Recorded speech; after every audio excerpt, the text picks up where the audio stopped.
19শে জানুয়ারি ককবরক দিবস। এবছর 47তম ককবরক দিবস উপলক্ষে রবিবার আগরতলা রবীন্দ্র শতবার্ষিকী ভবনের সামনে থেকে এক বর্ণাঢ্য শোভাযাত্রা বের হয়। উপস্থিত ছিলেন রাজ্য সরকারের কৃষি ও বিদ্যুৎ দপ্তরের মন্ত্রী রতনলাল নাথ, বিধায়ক রামপদ জমাতিয়া, প্রাক্তন বিধায়ক অতুল দেববর্মা সহ অন্যান্যরা। মন্ত্রী রতনলাল নাথ ককবরক ভাষার মানুষকে এবং জনজাতি কল্যাণ দপ্তরকে অভিনন্দন জানিয়ে বলেন, ককবরক দিবস উৎসাহ উদ্দীপনার মধ্য দিয়ে পালন করা হচ্ছে। তিনি আরও বলেন, কোনো একটি মাতৃভাষা যদি হারিয়ে যায় তাহলে একটি সমাজ হারিয়ে যাবে, কারণ মাতৃভাষা দ্বারা মানুষ নিজেকে যতটা তুলে ধরতে পারে ততটা অন্য ভাষার মাধ্যমে পারে না। দেশের প্রধানমন্ত্রী মাতৃভাষার দিকে গুরুত্ব দিতে সকলের উদ্দেশ্যে আহ্বান করেছেন। তিনি আরও বলেন, মাতৃভাষা মায়ের দুধের মতো।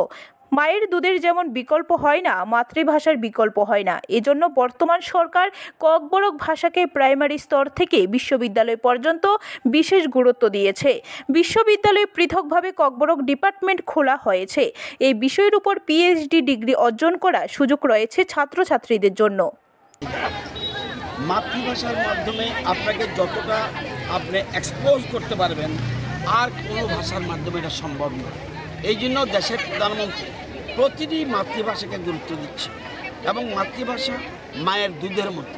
মায়ের দুধের যেমন বিকল্প হয় না, মাতৃভাষারও বিকল্প হয় না, এবং এটা শিশুদের জন্মগত অধিকার। এই অধিকার নিয়ে তারা স্কুলে যায়। এই জন্য আমাদের বর্তমান সরকার, রাজ্য সরকার। ব্যুরো রিপোর্ট, খবর ত্রিপুরা।